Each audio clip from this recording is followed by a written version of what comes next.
Pois bem, então, lembrem-se que as plantas, os vegetais, têm o ciclo aplodiplobionte.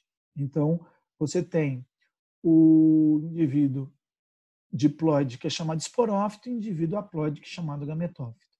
Lembre-se também que, a partir das pteridófitas, a forma que se torna dominante é o esporófito, que é diploide. Então, quando você olha para uma angiosperma, o que você reconhece como planta, o que você chama, isso é uma planta, é o esporófito. Então, esse desenho de um tomateiro representa o esporófito. O esporófito, desde pteridófitas, gimnospermas e agora em angiospermas, tem o corpo dividido em estruturas vegetativas e estruturas reprodutivas. Estruturas vegetativas são aquelas que estão relacionadas com a sobrevivência do indivíduo, como a raiz, que vai buscar água e nutrientes minerais, como o caule, que vai transportar esse conteúdo adquirido pela raiz para as demais partes da planta, e as folhas, que vão fazer a fotossíntese e produção de matéria orgânica. Então, esses três componentes, raiz, caule e folha, são estruturas vegetativas. Associados a eles, nós vamos ver as estruturas reprodutivas. A estrutura reprodutiva típica de uma angiosperma é a flor. A flor típica, por sua vez, ela é hermafrodita. Ela vai ter a parte masculina e feminina. A gente já viu em aula gravada a flor. Então, a flor de angiospermas, ela é composta por sépalas, pétalas, estames e pistilos. Dentro da flor, que está os estames e pistilos, é que vai ocorrer a reprodução. Estames e pistilos são os componentes da flor com função reprodutiva de fato. Quando ocorre a reprodução, componentes da flor vão se transformar em estruturas que são importantes no entendimento da continuidade do processo, né? Que estruturas são essas? O ovário e o óvulo. Então, dentro da flor, especificamente na parte feminina chamada pistilo, existe um componente chamado ovário. Então, existe o ovário. O ovário, depois da reprodução, vai dar origem ao fruto. Então, se tudo der certo, ocorrer a polinização e tudo mais, o ovário vira fruto. Dentro do fruto vai ter a semente. A semente é derivada do óvulo. Então, dentro do pistilo existe ovário, dentro do ovário existe óvulo. Ocorreu polinização, vai ter fecundação. O óvulo vira semente, o ovário vira fruto. Perceba que, ao descrever o fenômeno da reprodução, eu falei um conjunto de termos que um está contido no outro. Então, a flor contém pistilo, que contém ovário, que contém óvulo. E alguns desses componentes se transformam em outros. O óvulo vira semente, o ovário vira fruto. O entendimento de como isso ocorre é importantíssimo para responder alguns exercícios de vestibulares. E vem daí a má fama da botânica. É só nome. Pô, tem que lembrar que flor tem pistilo, que pistilo tem ovário, que ovário tem óvulo, que óvulo vira semente e ovário vira fruto. Sim, você tem que saber disso. Infelizmente, você come semente, você come frutos, você tem que saber como eles são produzidos. Nós dependemos desses vegetais na nossa alimentação e tudo mais. Então, cai bastante. Vou continuar aqui. A gente vai agora ver o gametófito, que é o segundo tipo de indivíduo no ciclo aplodiplobionte dos vegetais. O gametófito ele é muito pequenininho, ele é reduzido. Ele é tão pequeno que ele é microscópico. Ele é dioico, tem dois sexos, então tem o gametófito masculino e o gametófito feminino, e ele não é capaz de produzir o próprio alimento, porque ele não tem clorofila, então ele não faz fotossíntese. Então ele tem que pegar alimento que o esporófito produziu. Então ele depende do esporófito, seja o masculino, seja o feminino. O gametófito feminino é chamado de saco embrionário. O gametófito feminino é conhecido como saco embrionário. Isso não é novidade. Se você pegar o vídeo sobre gimnosperma, eu vou falar para você já que o gametófito feminino de gimnospermas é o saco embrionário. Então não há novidade aqui, certo? O nome é o mesmo. O saco embrionário, que é o nome que eu dou para o gametófito feminino, ele se desenvolve no interior do óvulo. Então veja nessa foto o óvulo. Isso aqui é o óvulo. Isso aqui é o corte de um ovário. Isso aqui pertence ao ovário da flor e isso aqui é um óvulo. Um óvulo, por sua vez, ele é formado por duas partes. Uma capa protetora, chamada tegumento, e uma parte interna chamada megasporângio. E aqui eu gostaria de lembrá-los de algo que eu já comentei desde gimnosperma e que aqui a gente repete. Deixa eu mostrar aqui uma foto mais detalhada de um óvulo. Eu cortei o óvulo aqui, ó. Estou vendo suas células. A parte externa é o tegumento. Aqui dentro tem o megasporângio e o saco embrionário está aqui, ó. Então, o saco embrionário está dentro deste conjunto. O que eu gostaria de lembrá-los? Em gimnosperma surge a heterosporia. Não é nas gimnospermas, é nas pteridófitas heterosporadas, mas pensando em vestibular, passa a ser importante você reconhecer a heterosporia a partir das gimnospermas. O que é heterosporia? É o fenômeno de produção de dois tipos diferentes de esporos, e essa diferença é o tamanho. Então eu tenho o esporo pequeno, que é o micrósporo, e o esporo grande, que é o megásporo. Isso é a heterosporia. O micrósporo dá origem ao gametófito masculino. E o megásporo dá origem ao gametófito feminino. E aí o que acontece? Tudo que é relacionado à parte masculina, eu vou colocar micro antes. Então, o micrósporo surge no interior de um esporângio. Que esporângio é esse? Microesporângio. O megásporo surge no interior de um esporângio. Que esporângio é esse? Megaesporângio.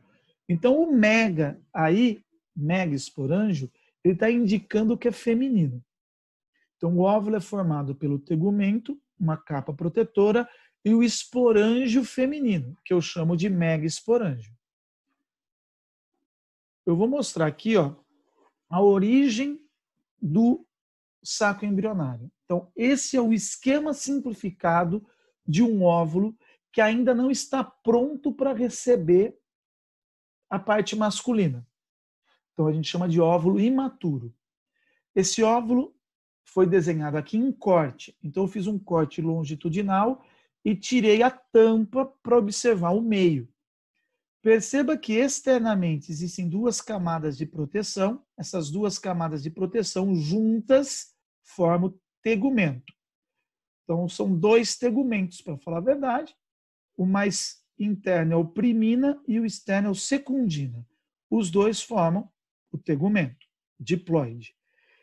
Internamente, eu vou ter o megaesporângio, também diploide. Quando esse conjunto, tegumento e megaesporângio, ainda está na sua fase imatura, significa dizer que lá dentro tem uma célula que vai sofrer meiose. Essa célula que o megaesporângio contém, diploide e que sofre meiose, se chama célula-mãe do megásporo. Eu tenho o tegumento, o megaesporângio, que por sua vez contém uma célula importante, que é a célula-mãe do megásporo. Algo importante que eu gostaria de mostrar para vocês é que o tegumento, ele tem um orifício chamado micrópila. A micrópila é um orifício que vai permitir a entrada do tubo polínico no óvulo. E o reconhecimento da micrópila é super importante para você identificar componentes que eu vou falar mais à frente. Então lembra que a micrópila é esse buraquinho do tegumento que permite a comunicação da parte interna com a parte externa, micrópila. Mas voltando aqui à célula-mãe do megásporo. O que acontece com essa célula? Sofre meiose.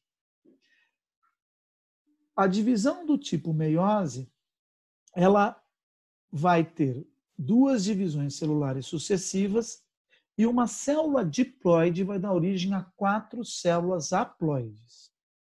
Então, na meiose, uma célula diploide dá origem a 4 células haploides. E, semelhante ao que acontece nas gimnospermas, essas 4 células se dividem em 2 grupos. No megásporo funcional, que é a célula que continuará viva e, portanto, é a única que funciona, e as outras 3 células que vão morrer, vão degenerar.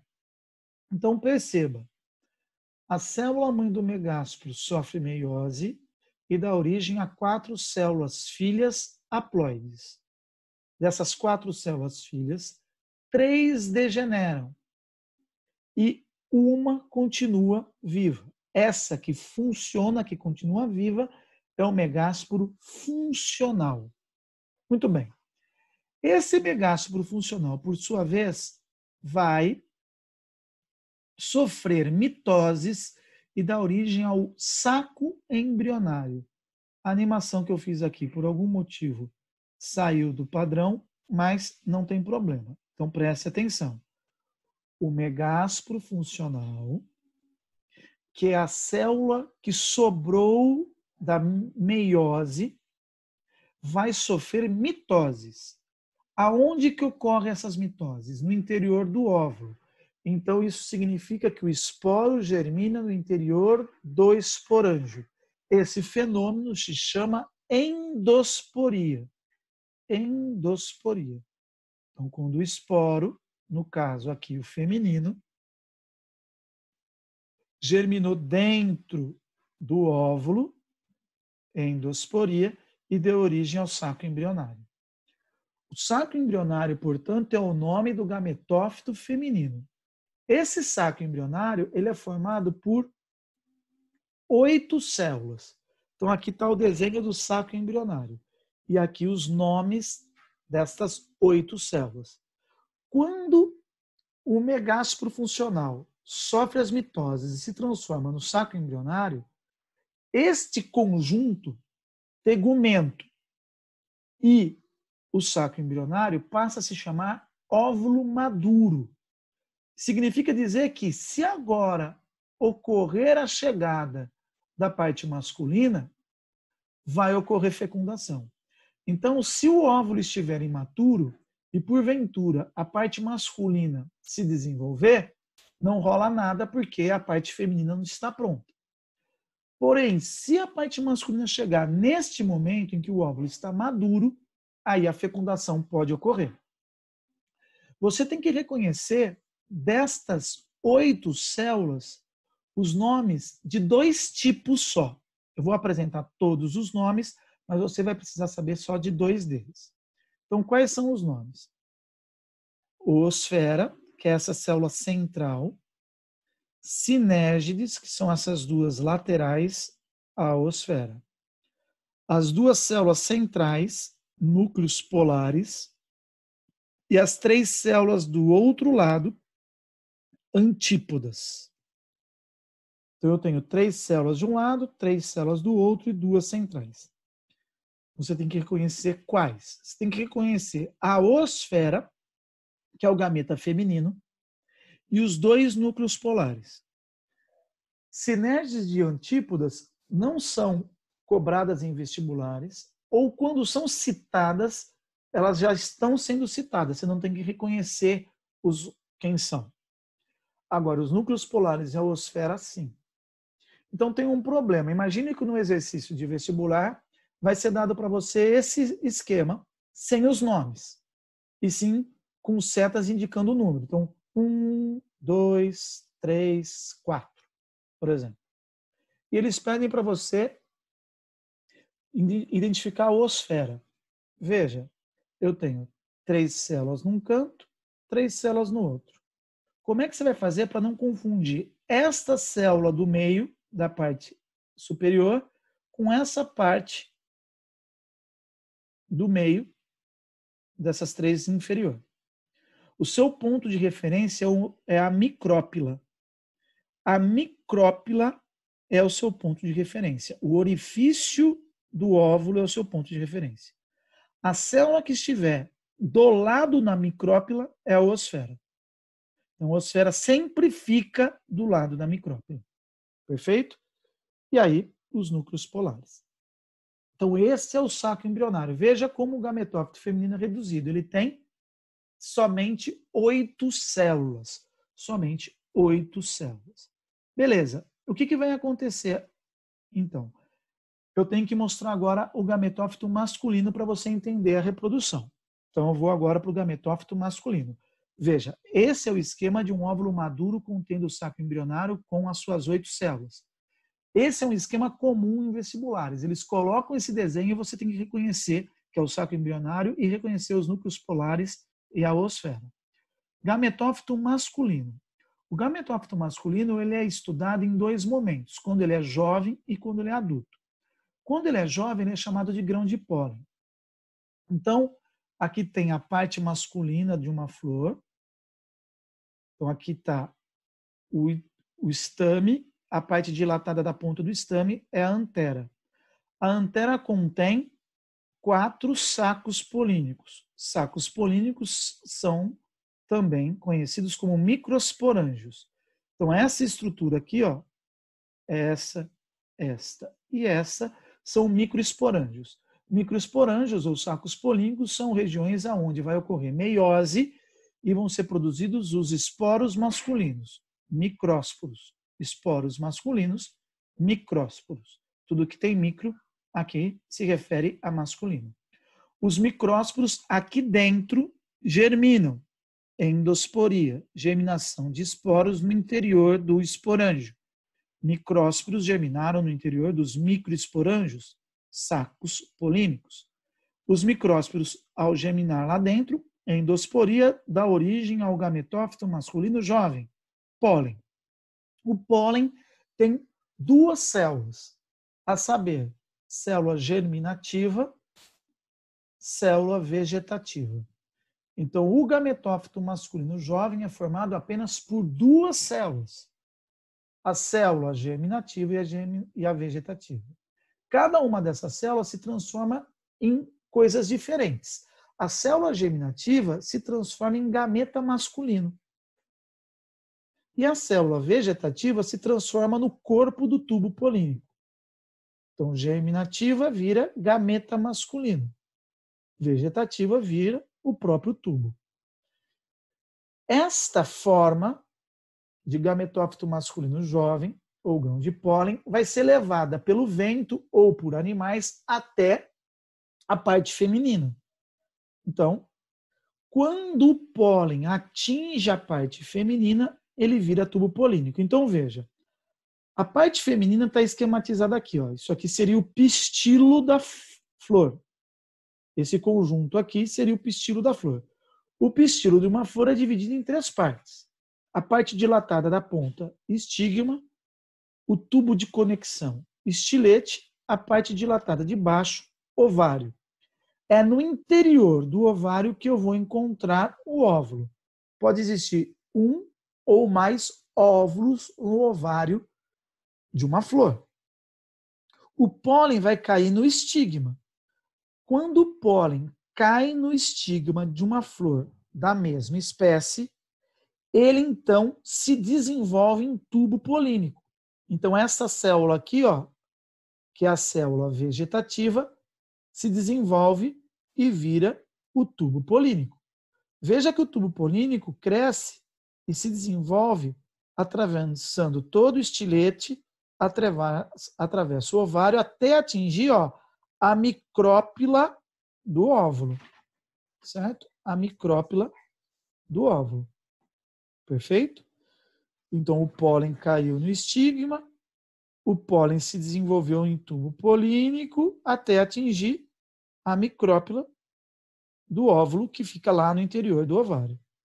Pois bem, dentro do tubo polínico agora, eu vou encontrar 2 gametas masculinos, chamados núcleos gaméticos. 2 gametas masculinos, chamados núcleos gaméticos. Se você comparar com as gimnospermas e lembrar do que aconteceu, você vai ver que isso é parecido. Lá no tubo polínico das gimnospermas,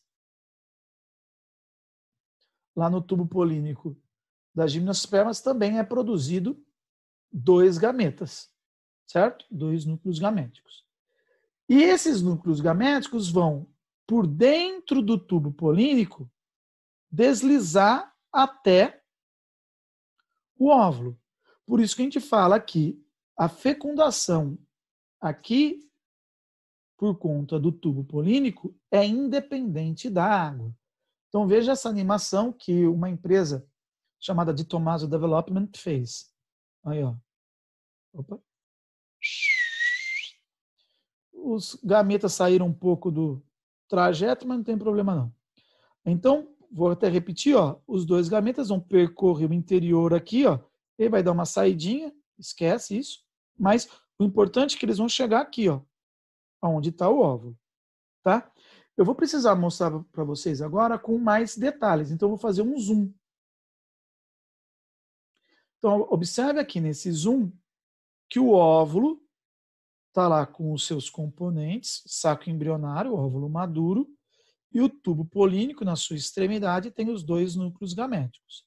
Agora vai ocorrer um fenômeno extremamente importante chamado dupla fecundação. Esse é um fenômeno que só ocorre nas angiospermas e muitas vezes ele é usado para diferenciar das gimnospermas. Então, o que acontece aqui é diferente do que acontece nas gimnospermas. Eu vou mostrar onde é parecido e onde é diferente, tá? Então, vamos lá, ó. Primeira fecundação. A primeira fecundação é quando o primeiro núcleo gamético, o primeiro gameta masculino, o primeiro núcleo espermático, que é a haploide, fecunda a oosfera. Então você tem que saber qual que é a oosfera, e a micrópila é a sua referência, justamente para saber que é essa célula aqui que vai se unir ao primeiro gameta masculino que chega. Então, a primeira fecundação é quando esse primeiro gameta masculino se encontra com essa oosfera aqui. E aí forma o zigoto diploide. A oosfera tem um lote de cromossomos, o núcleo espermático ou gamético tem um lote cromossômico, juntou os 2, deu um zigoto diploide. Esse zigoto diploide, você vai saber, eu vou falar disso posteriormente, ele vai virar o embrião da semente. Então, é importantíssimo você reconhecer que esse primeiro encontro, essa primeira fecundação, dá origem a um zigoto diploide. Ele é diploide, tem 2 lotes cromossômicos. A segunda fecundação é que é exclusiva. Essa primeira fecundação é exatamente aquela descrita para a gimnosperma. Igualzinho. O primeiro núcleo gamético fecunda a oosfera e dá origem ao zigoto diploide. É o que acontece com o segundo núcleo gamético, esse aqui, ó, que é diferente. Nas gimnospermas, esse segundo núcleo gamético morre, degenera, não vira nada. Só que aqui nas angiospermas, esse segundo núcleo gamético vai fecundar essas 2 células centrais aqui, ó, os núcleos polares. Então, eu vou ter uma célula haploide que vai se unir a 2 outras células também haploides. Consequentemente, vai surgir um núcleo que vai ter 3 lotes cromossômicos. Então, surge uma célula, surge um zigoto triploide. Então, a segunda fecundação vai unir 3 núcleos haploides. E, portanto, o produto vai ser triploide. Então, veja aqui, ó, o segundo núcleo gamético fecundando os 2 núcleos polares, gerando um zigoto triploide. De novo, a animação, por algum motivo, deu pau, mas esquece esse N aqui, ó, é 3N. 3N. Beleza? Aí, o que você tem que saber? Essa é a dupla fecundação. Você tem que reconhecer a diferença em relação às gimnospermas. Ah, beleza. Igual. O que é igual entre gimnosperma e angiosperma? A primeira fecundação. Igual. Tá. O que é diferente? A segunda. Por quê? Porque na gimnosperma, o segundo núcleo espermático não fecunda ninguém, morre. Aqui, o segundo núcleo espermático fecunda 2 células, núcleos polares, e dá origem a um zigoto triploide. Legal. Essa é a parte importante. Só que, para além disso, o que você precisa saber? O destino de cada um desses zigotos. O que cada um vira. O que ele se transforma. Então, para a gente terminar o assunto angiosperma, você tem que reconhecer que esse óvulo fecundado vai virar a semente. Ah, pô, professor, mas isso não é diferente das gimnospermas. Quando eu vi lá a aula sobre gimnospermas, eu vi que o óvulo fecundado também vira semente. Perfeito. Todo óvulo fecundado vira semente, seja gimnosperma e angiosperma. Só que, como aqui tem produto diferente, zigoto 3N existe aqui, não existe em gimnosperma, você tem que saber o que ele vira. Esse que é o ponto importante, reconhecer o que é igual, o que é diferente entre gimnospermas e angiospermas. Vamos lá. O que acontece com o tegumento, que é a parte que protege o óvulo? Tanto em gimnospermas como aqui em angiospermas, o tegumento endurece e vira a casca. Vira a casca. Beleza? Então, o tegumento endureceu e virou a casca. Então, nenhuma novidade, era igual em gimnospermas. Bem, a semente, ela tem um tecido nutritivo, que eu indiquei aqui em amarelo, chamado endosperma ou albúmen. Toda semente, lá em gimnospermas também tem. Só que em gimnospermas, o que deu origem ao endosperma, ao tecido nutritivo da semente? O próprio saco embrionário. Então, se você buscar lá nas gimnospermas, você vai ver que as células haploides que faziam parte do gametófito feminino, que ocupavam o interior do óvulo, passam a produzir substâncias de reserva e o saco embrionário, o gametófito feminino, se transforma nesse tecido nutritivo que eu chamo de endosperma. Então, lá na semente das gimnospermas, o tecido nutritivo é haploide. Tanto é que esse endosperma de pinheiro, de gimnosperma, é conhecido como endosperma haploide ou primário. Muito bem. E aqui nas angiospermas? O zigoto 3N, o zigoto triploide, sofre mitoses e dá origem a um tecido triploide que produz a reserva. Então, o tecido nutritivo da semente de angiospermas é formado por células triploides. Triploides. Porque ele é derivado do zigoto triploide, que por sua vez é derivado da segunda fecundação. Então, a segunda fecundação, característica da dupla fecundação é a segunda fecundação. Dá origem a uma célula que, por sua vez, vai originar um tecido nutritivo triploide, que eu chamo de endosperma triploide ou endosperma secundário. E o zigoto diploide, que é fruto da primeira fecundação, dá origem ao embrião. Então, veja, a semente, tanto de angiospermas como de gimnospermas, é formada por casca endosperma e embrião. A casca e o embrião, mesma origem, mesma história. O endosperma que é diferente. Pergunta: existe alguma vantagem para as angiospermas em ter um tecido nutritivo triploide em relação às gimnospermas que têm um tecido nutritivo haploide? Sim. Qual? Se existe 3 lotes cromossômicos, significa que uma célula triploide tem 3 cópias dos mesmos genes. Isso significa que uma célula triploide tem 3 vezes mais capacidade de produção de substâncias de reserva do que uma célula N. Então, se eu comparo o tecido nutritivo de gimnosperma, que é haploide, com o tecido nutritivo de angiosperma, que é triploide, eu verifico que em angiospermas a produção de substâncias de reserva é muito maior. Por quê? Porque eu tenho 3 vezes mais cópias dos genes para isso. Beleza?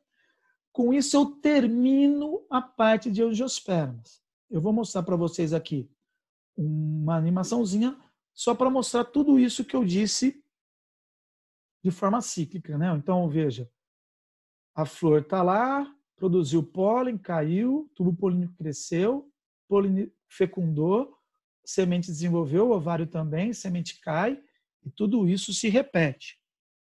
Então, aqui, só para vocês verem sementes se desenvolvendo, só que a semente de uma monocotiledônea, ó, o caulículo crescendo, as radículas crescendo. Então, a semente cresceu como? Como é que a semente conseguiu desenvolver essa radícula aqui? Usando o material de reserva que estava no endosperma.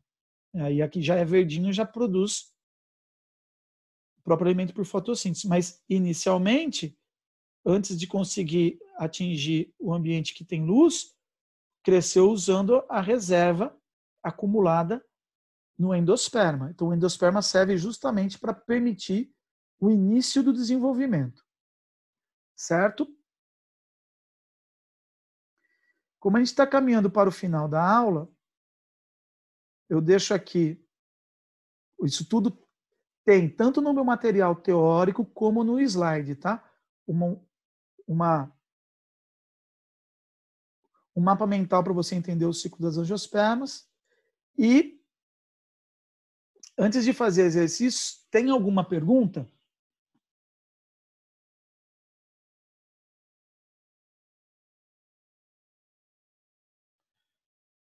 Vocês estão aí, pelo menos, né? Alguém falou? Eu escutei, pelo menos. Tudo bem, tudo bem. Tô Tudo aqui. bem, então tá. Aqui, ó, eu vou fazer esses exercícios, é bem simples. Ó. A reprodução sexuada em angiospermas apresenta como característica exclusiva a esse grupo semente. Semente também tem em gimnosperma, não. Tubo polínico? Tubo polínico também tem em gimnosperma, não. Embrião multicelular? Não. Briófita, pteridófita, gimnosperma também tem. Então, o que é exclusivo de angiosperma? Ocorrência de dupla fecundação. A outra questão, essa aqui, ó. Na polpa de uma laranja foram contabilizadas 10 sementes. Esse número de sementes corresponde, na flor de laranjeira, ao número de receptáculos desenvolvidos, ovários amadurecidos. A laranja vem do ovário. Então, uma laranja, um ovário. Osferas fecundadas, existe uma osfera por óvulo. Quando ocorre a fecundação, o tubo polínico chega no óvulo e cada osfera é fecundada por um núcleo espermático.